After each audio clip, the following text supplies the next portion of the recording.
Hermanos, buenos días, que el Señor les bendiga. Sí, antes de conversar esta palabra, yo quiero agradecer a Dios porque ayer le decía yo a alguien que algunos hombres dicen, a mí no me hace falta mujer para vivir. Y yo le decía, serás tú, porque a mí sí me hace falta. La prueba fue que Belín estuvo todo este tiempo fuera, para la gloria de Dios, ya está con nosotros. Así que agradezco a Dios que Belín esté nuevamente con nosotros. Ya esta semana conversamos que está con nosotros nuestra hermana Marisol Padilla, no sé si está en la sala, nuestra hermana Stephanie. Sean bienvenidas a su casa todos, ya para estar y seguir trabajando.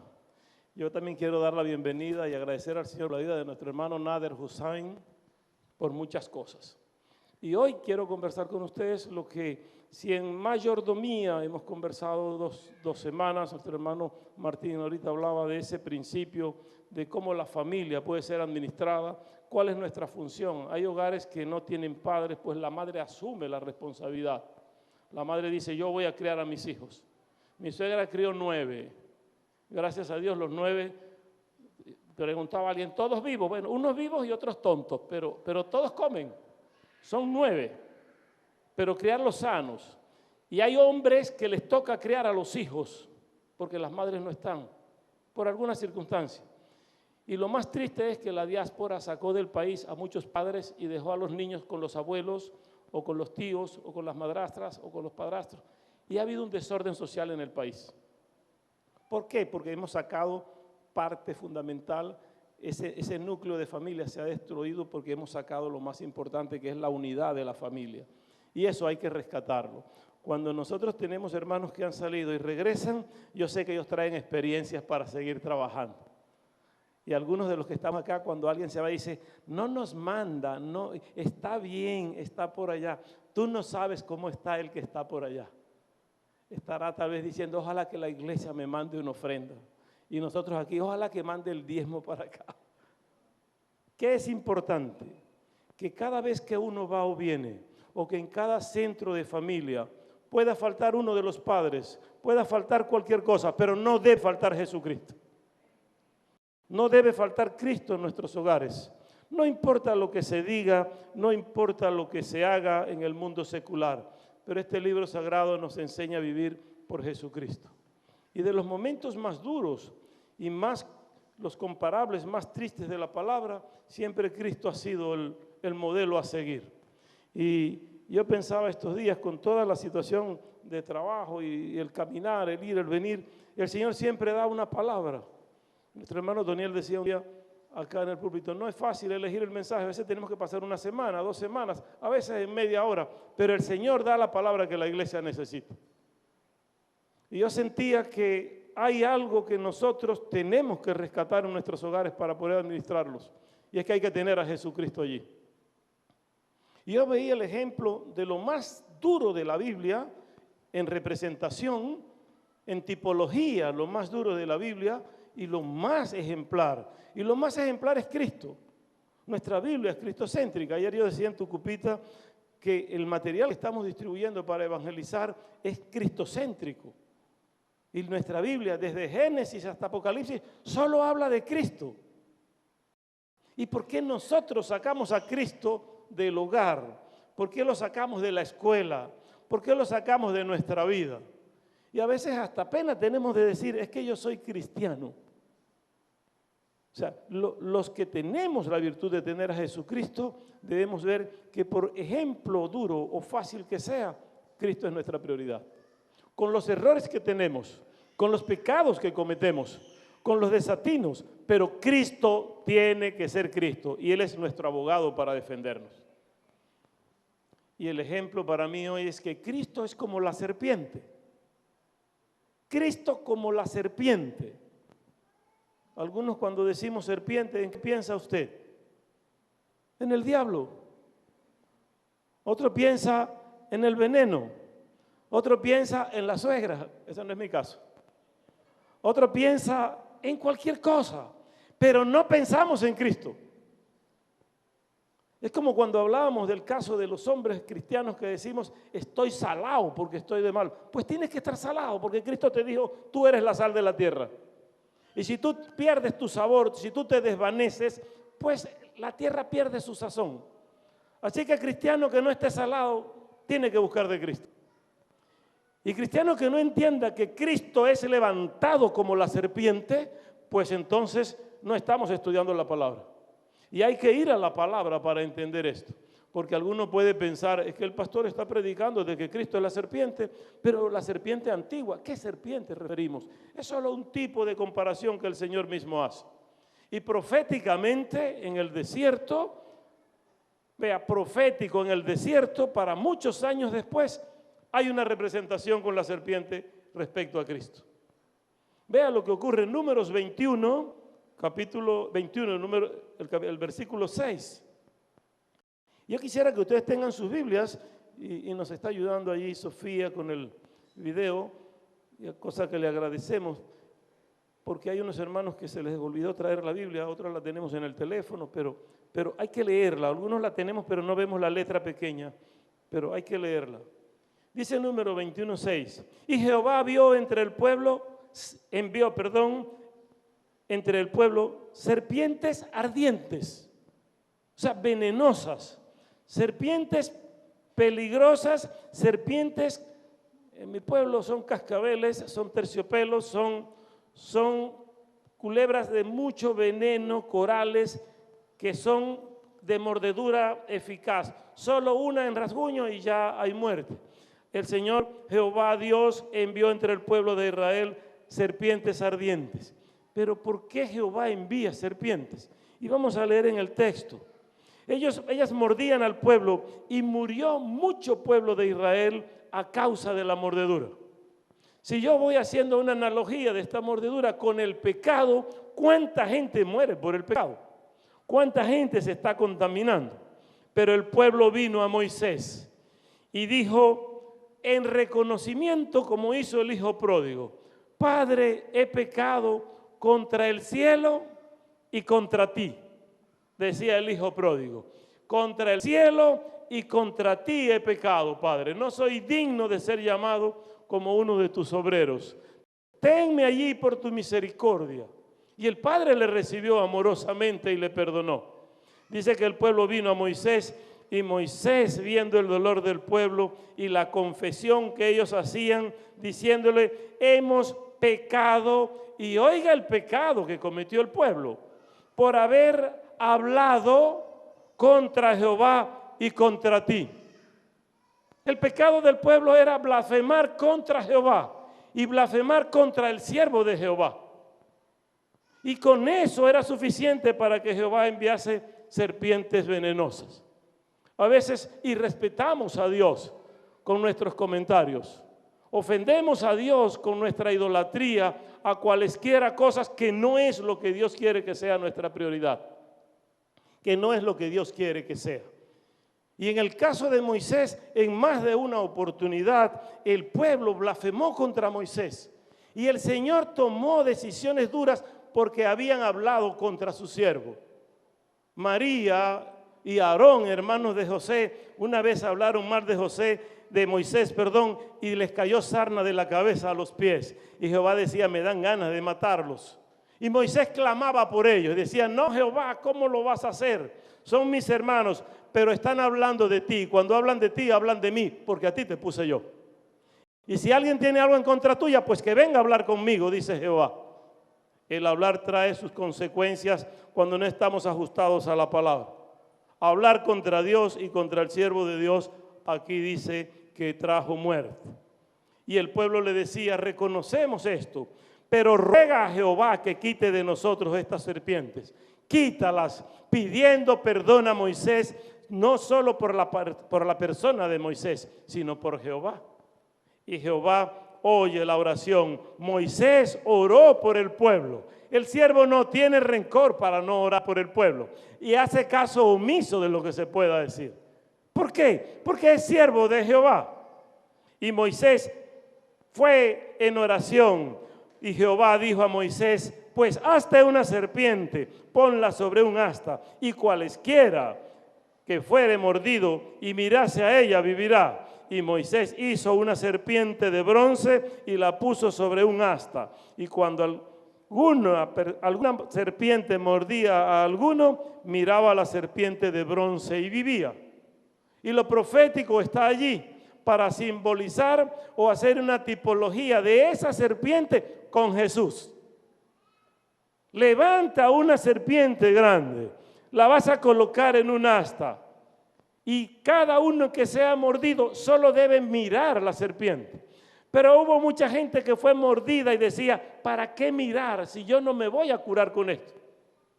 La serpiente no me va a sanar. Pues déjame decirte que tiene razón, la serpiente no le sanaba. Sanaba la fe y la confianza que tenían en la palabra que Jehová había dicho. Lo que está sanando es el tener la fe en Jehová en este caso.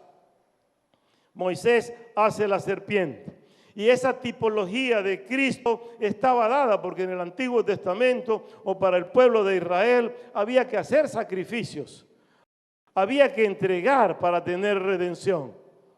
Sin embargo, cuando nosotros vemos que ya Cristo asciende y la profecía que se está haciendo con el asta, colocada la serpiente en el asta, viene a cumplirse más tarde, vemos que tiene entrada en Juan 1:29, cuando Jesús viene para ser bautizado y Juan el Bautista usa también una tipología de lo que era sacrificado en el Antiguo Testamento.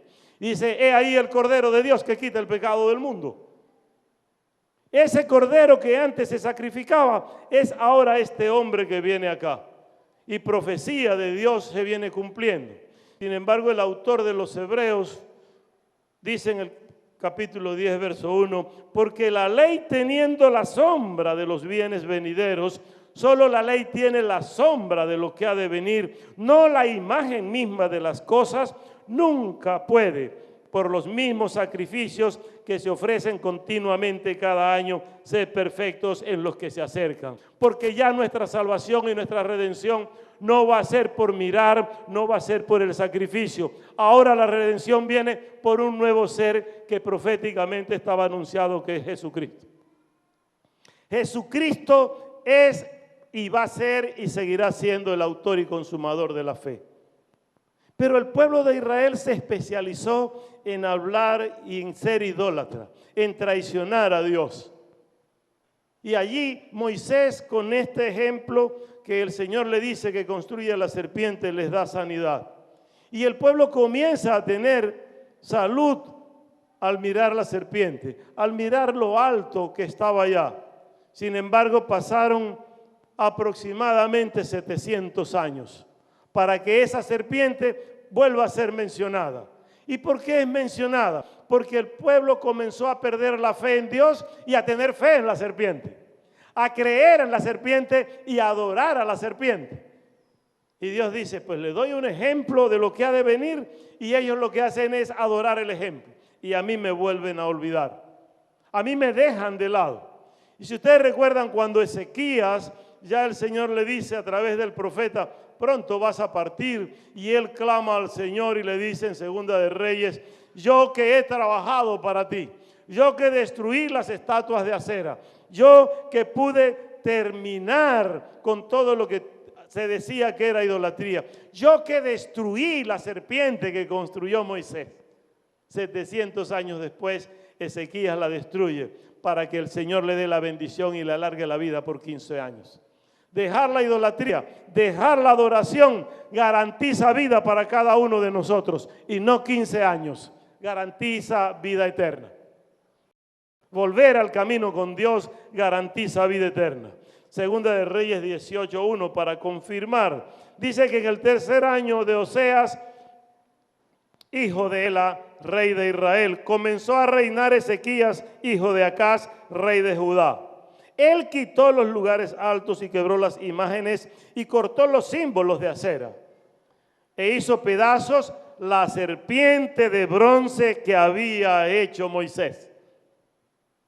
Y a veces nosotros guardamos algunas cosas como recuerdo, que nos traen tristeza, nos traen dolor, pero los guardamos para mirarlos, para recordar cosas que no vienen al caso. Él hizo pedazos la serpiente que Moisés había construido, porque hasta entonces le quemaban incienso los hijos de Israel y la llamó Neustán. O sea, le puso un nombre a esa culebra que quemaban incienso y adoraban la creación de la mano de Moisés, por lo que el Señor tuvo que tomar decisiones drásticas. Ezequías destruye lo que se había hecho. Y de Ezequías hasta el nacimiento de una nueva representación en lo alto que lo hace el mismo Jesús. Jesús dice a Nicodemo cuando le manda, cuando conversa y le dice que es necesario nacer de nuevo. Tienes que nacer de nuevo para poder ver el reino. Tienes que dejar todo aquello viejo y ser una nueva criatura. Tenemos que dejar nuestras vanas costumbres. Yo sorprendentemente esta semana, ayer creo que comentaba con Evelyn en el carro y los que veníamos, Elielí, Nader, como unos hermanos de nuestra congregación, nacidos en la congregación, todavía hay principios católicos sembrados en ellos. Quien muere en Cristo tiene la libertad eterna, porque miró lo que estaba en el asta. No este caso la serpiente, sino lo profético de aquel caso para que Jesús sea levantado. Jesús le dice a Nicodemo, Juan 3:14, es necesario que como la serpiente fue levantada en el desierto, el Hijo del Hombre sea levantado en la cruz del Calvario, para que todo el que crea en Él no se pierda, sino que tenga vida eterna. Era necesario 700 años hasta Ezequías y 760 años hasta Cristo. 1500, 1450, 1460 años aproximadamente, desde aquella profecía hasta que Cristo es levantado en la cruz del Calvario. Para que en la eternidad tú y yo podamos vivir sin pecado, por el sacrificio de Jesucristo. Porque Cristo tuvo que padecer en la cruz. Y a veces nosotros creemos que nuestra iglesia es un club donde yo vengo a pasar un rato y a distraerme y a relajarme el domingo. Y me voy en la mañana sin desayunar, o desayuno, almuerzo ya, o me voy para no tener que lavar ni cocinar y que no me molesten. En la iglesia estoy tranquilo. Es bueno estar acá y glorificar a Dios. Este es un lugar hecho para adorar a Dios, pero para adorar a Dios hay que tenerlo dentro de nosotros. Y lo tenemos cuando confesamos a Cristo y somos sellados por el Espíritu Santo. No cuando hablamos en contra de nuestro hermano amado que tenemos al lado, sino cuando creemos que Jesucristo es el Salvador de él y es mi Salvador. Cuando la imperfección de mi hermano, yo sé que se perfecciona en Jesucristo. Cuando el error de mi hermano, yo sé es corregido por Jesucristo. Y más aún cuando yo sé que cuando veo error en mi hermano, debo limpiar mi ojo, porque ¿cómo estaré yo? Lo primero es reconocer ante Dios. El pecado que cometía el pueblo de Israel no es diferente a lo que nosotros hacemos de diferentes maneras. La extensión del reino de Jesucristo es enseñar al mundo ese sacrificio que el Señor hizo. Jesús fue levantado en la cruz. Fue crucificado. Vea Lucas 23:33, que cuando llegaban a un lugar llamado La Calavera, allí en el Gólgota, le crucificaron. Y a los malhechores, uno a la derecha y otro a la izquierda. ¿Qué representan estos dos ladrones en el centro de Cristo? Cristo está dentro de mi vida, pero la maldad está alrededor mientras estemos en este mundo. Pero hay una parte del mundo que dice: maldice, muere, resucítate, sálvate, haz esto. Y hay otra que clama pidiendo a Dios misericordia y dice: Jesús, ten misericordia de mí. Sé propicio a mí. Acuérdate de mí cuando vengas en tu reino. Jesús, cuando oye a los ladrones, decía a todos aquellos que consentían en su muerte y todos los que estaban actuando para su muerte: Padre, perdónalos, porque no saben lo que hacen. Allí repartieron las ropas de Jesús, hicieron todo aquello, se burlaron del Señor, pero el Señor ha permitido la resurrección para que seamos salvos. Todos temblaron, sin embargo reconocía el diablo también para poner en lo alto del asta, en la cruz, una inscripción que decía: Jesús es el Rey de los judíos. Cristo es el Rey de nuestras vidas. El mundo puede cambiar lo que quiera. Nosotros tenemos la bendición de ser los hijos de Dios. La adoración de este mundo ha cambiado. La maldición que este mundo tiene es por apartarse de nuestro Jesús. Nuestras escuelas están llenas de cosas vanas, de homosexualidad, de idolatría, de hechicería.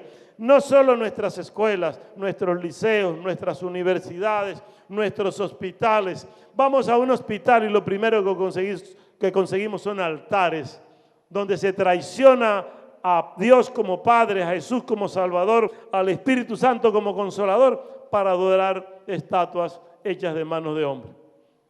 Y en cada lugar que vamos es igual.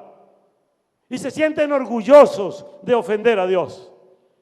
Y Venezuela se convirtió en un país de idolatría. Sin embargo, en América Latina es el país que ha ido creciendo más en la extensión del reino del Evangelio.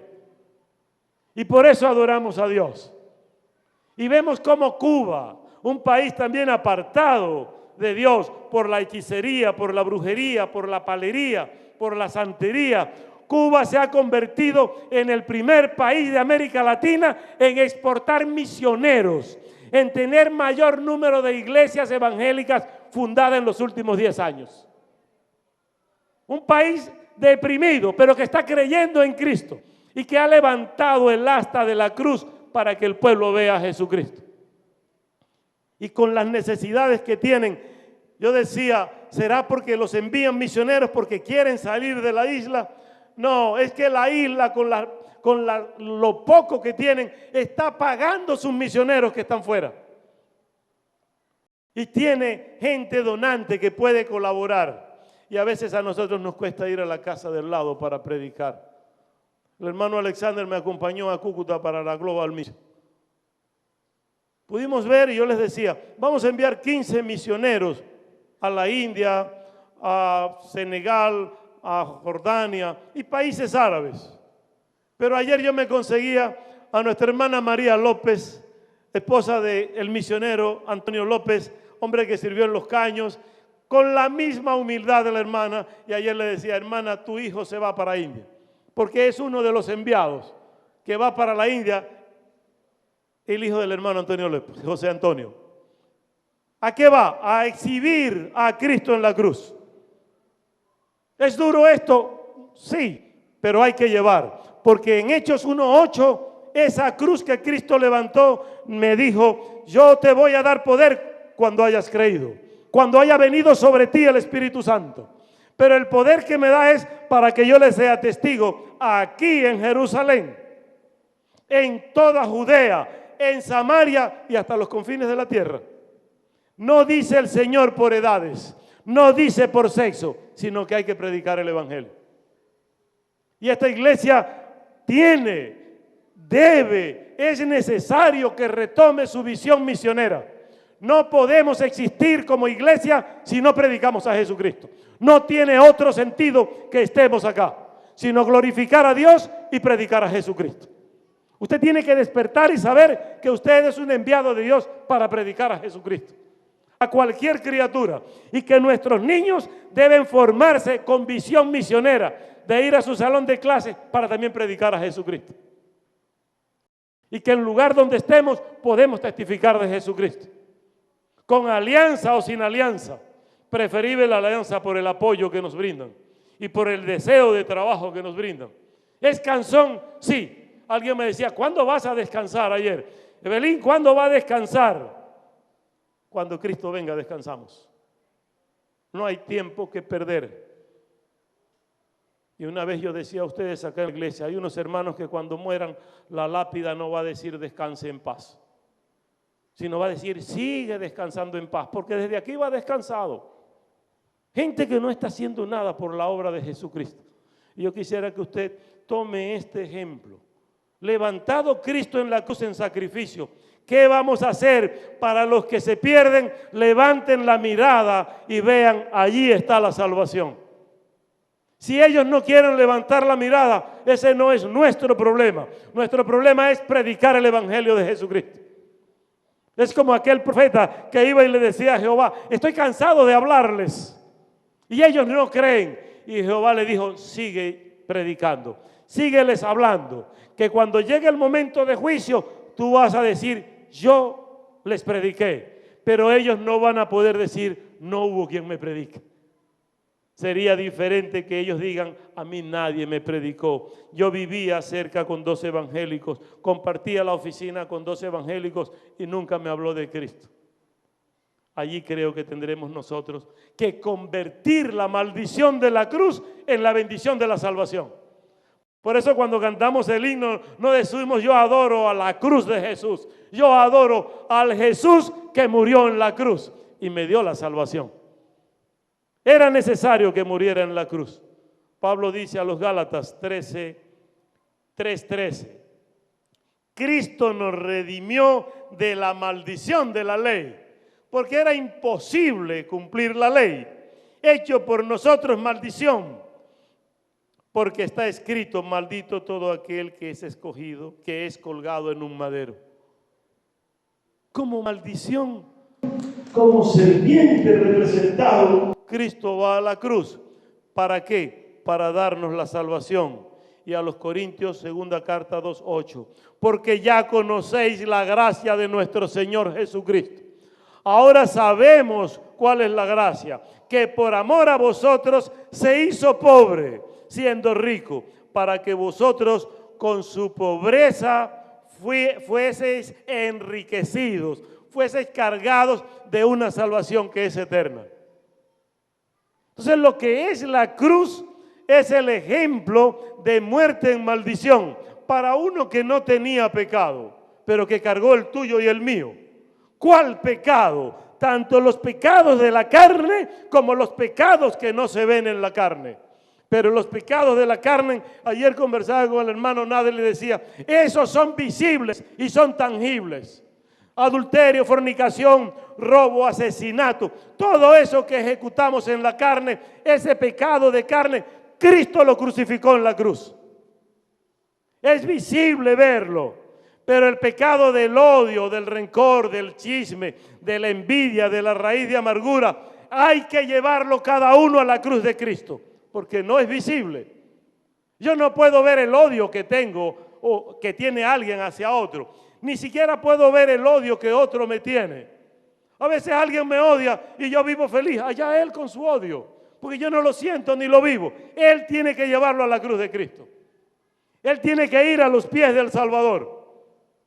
Si tengo algo contra el hermano, pues yo voy con el hermano, converso con el hermano, resuelvo con el hermano y vamos a la cruz de Cristo. Y vivimos felices, porque Cristo es perdonador. Y hay algunos hermanos que dicen, Cristo sí, pero yo no. Yo soy como el tiempo, que no perdona. El tiempo no perdona. Y nosotros decimos, pues yo voy contra el tiempo. Los años son un estado mental y me siento joven y soy joven. ¿Cuántos años tiene? ¿Qué me importa los años? Me importa cómo me siento con Cristo.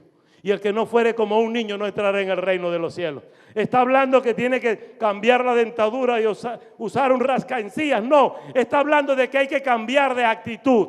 Hay que cambiar de parecer. Hay que volver a ser perdonador, a no tener rencor, a no tener odio y a vivir por el amor que es Dios, manifestado en Jesucristo. El amor de Dios está manifestado en Cristo, que ese sacrificio lo hizo para entregar lo que muriera por nosotros en la cruz. ¿Cuánto vale tu salvación? ¿Cuánto vale tu sacrificio? Estamos cansados de hermanos que dicen, hermano, es que no consigo para ahorrar o no consigo para ofrendar. Déjeme decir lo que primero dele a Dios, después aparte lo que va a ahorrar y viva con lo que queda, confiando en el Señor, para que vea que le alcanza y el Señor multiplica. Pero algunos dicen, le voy a dar a Dios si me queda.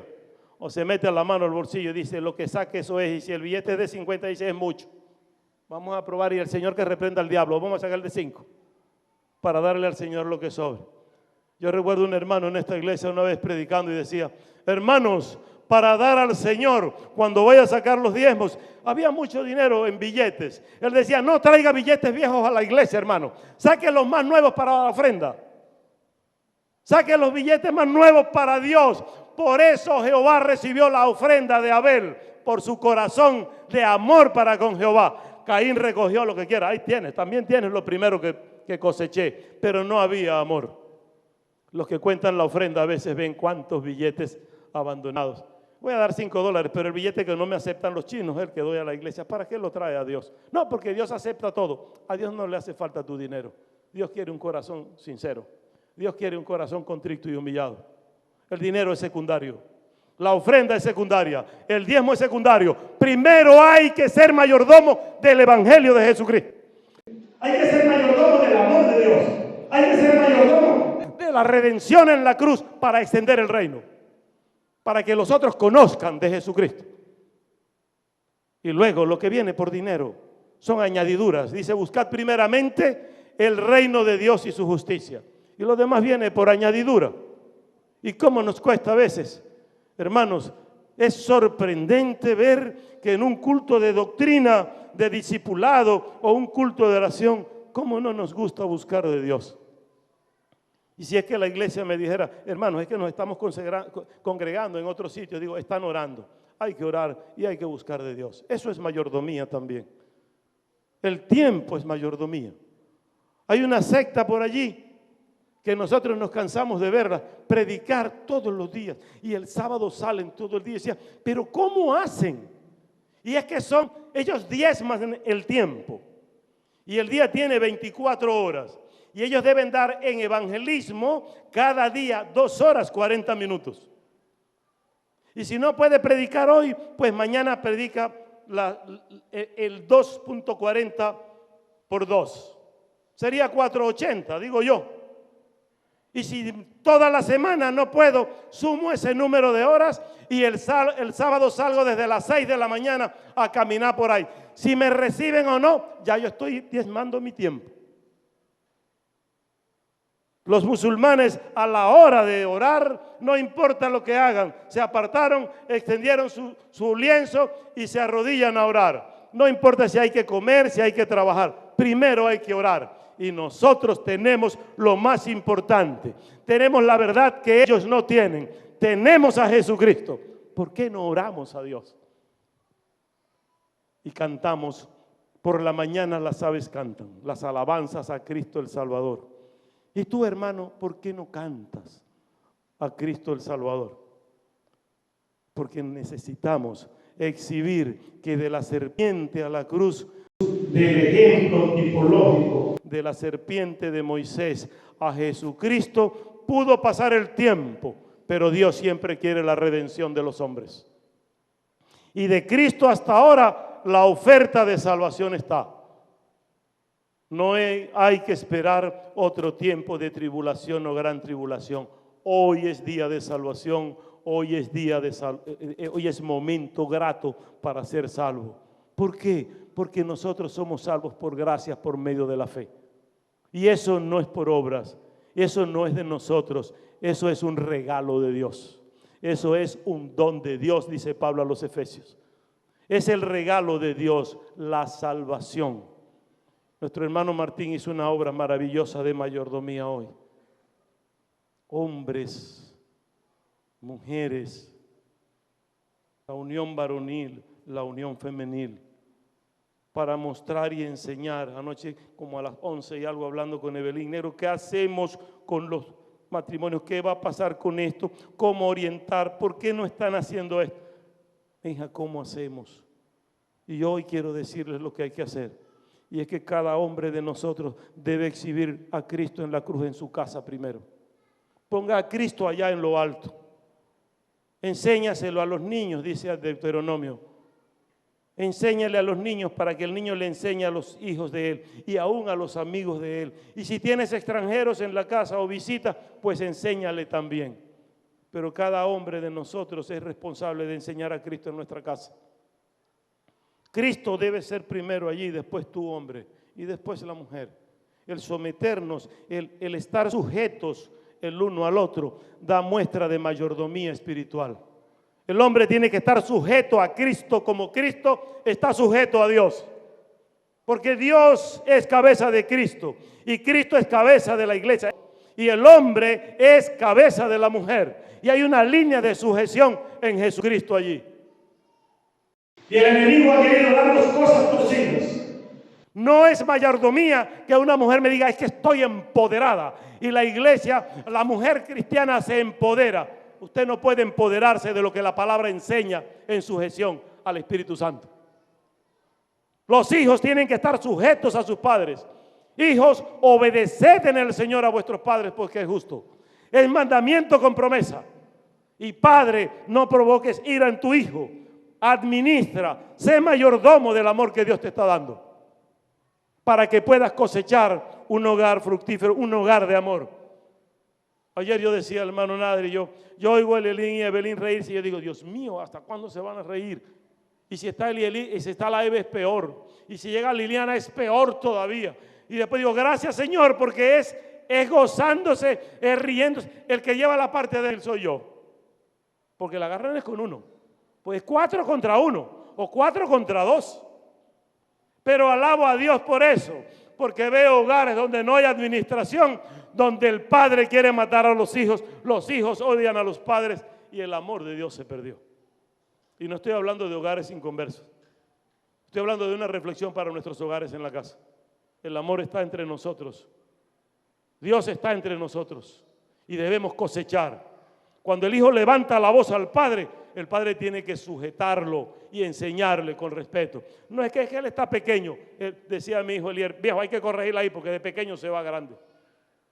Pero que mi hijo me grite, que mi hijo me ofenda, que mi hijo me levante la mirada, eso jamás, jamás. Y yo alabo a Dios por eso. Elier, tal cosa. Y era como que le daban aquí, sí viejo, tú tienes razón. Y yo le dije, oye, perdóname que te corregí en algo que no tenía razón. No importa, igual tenía razón. Pero es que no la tenía, pero la tenía. Porque así tú no la tengas, la tienes. ¿Qué? Yo te la voy a quitar. Tú me dices lo que tú quieras, donde tú quieras y cuando tú quieras. Tú tienes la autoridad para hacerlo. Que el hijo le diga a uno eso es una maravilla de Dios.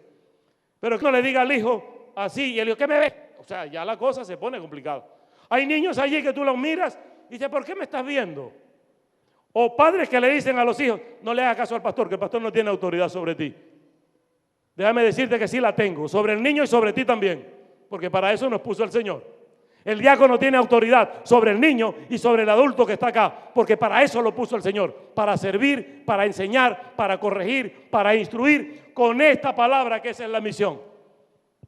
Segunda carta de Pablo a Timoteo 3:16. Es apta para enseñar, para corregir, para redarguir, a fin de que el hombre de Dios esté preparado ¿para qué? Ustedes lo saben, para toda buena obra. Y esta iglesia tiene que estar preparada para toda buena obra. Para toda buena obra, mis hermanos. No es un mensaje de capricho, es la palabra que el Señor quiere que nosotros aprendamos. Preparados para toda buena obra. Yo alabo al Señor por cada uno de ustedes aquí. Porque a veces uno predica para los que no vienen. Y uno dice, tienen que ser puntuales. Y se lo dice a los que llegaron temprano. Y los que llegaron tarde no escuchan porque todavía no han llegado. No, hay que a nosotros, el Señor nos está dando una palabra hoy. Y es que vivamos en el amor de Dios. Que administremos nuestros hogares. El distractor este que llaman el teléfono. A veces perdemos tiempo allí. Y la esposa sentada allá ni la vemos. O la esposa allá y el esposo aquí y ni lo ve. Señora, levántese, deja el teléfono y haga un café y déle a ese hombre. ¿Verdad, hermano Carlos? Aunque sea un guarapito de borra, pero algo que me caliente el estómago a ver si yo no me caliento por otra cosa. Algo que me permita vivir en el amor de la casa y de la familia. La mujer que sepa pedir, que sepa organizar, eso es administrar con el amor de Dios.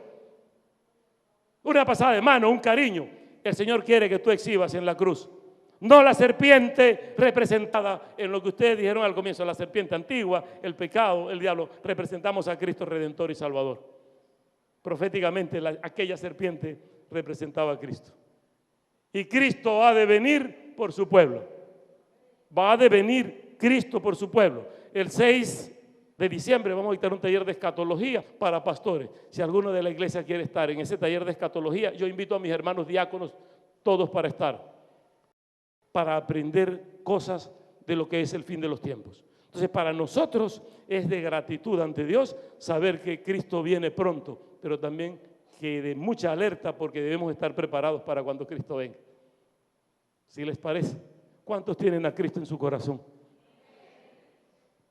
Los que no dijeron amén se pueden poner de pie. Los que no dijeron amén, por favor, se pueden poner de pie para orar por ustedes a ver si reciben a Cristo en su corazón. ¿Cuántos tienen a Cristo en su corazón? un poquito más. Pero tenemos la salvación. ¿Cuántos no tienen a Cristo y quisieran recibirle como Salvador y Señor? ¿Hay alguna persona en la sala que no tenga a Jesús en su corazón y quisiera hoy decirle al Señor, yo quiero ser también, quiero mirarte en la cruz, quiero tener tu perdón y tu redención para vivir como tú mandas, para hacer lo que tú dices que haga? Y que si fallo, yo sé que tú me perdonas. Porque no es que nos convertimos a Cristo para ser ya sin pecados. No, nos convertimos para reconocer que somos pecadores, pero que Cristo murió por nosotros y que nos perdona. Cuando alguien fallece, sí ya no va a pecar más. Ese sí no va a pecar más. Si alguno no quiere pecar más, podemos orar también por él. Y le imponemos la mano, ¿verdad? Para que muera y ya no peque más. Pero mientras estemos aquí, abogados tenemos para con Dios, que es Jesucristo. Y yo les decía hace 15 días cuando predicaba que no entendía al pueblo, porque cuando estaba alguien enfermo oramos para que nunca se muera, y el Señor Jehová Dios dice, déjalo que se muera, que para mí es de alegría recibir a mis santos. Cuando alguien muere en el Evangelio, para Jehová es de alegría. Para nosotros puede ser de tristeza, pero para Jehová es de alegría. Así que cuando quiera que Jehová esté alegre,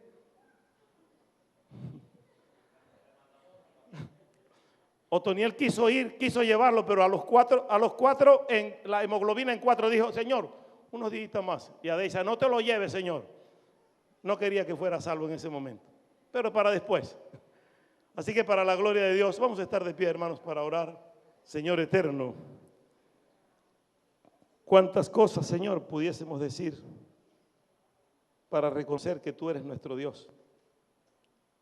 Acepta, Señor, lo que somos. Sigue dando perdón a nuestras vidas, a nuestras almas. Mira la congregación, mira a tu pueblo, Señor. Y haz que cada uno internamente reconozca que necesita a Cristo en el hogar.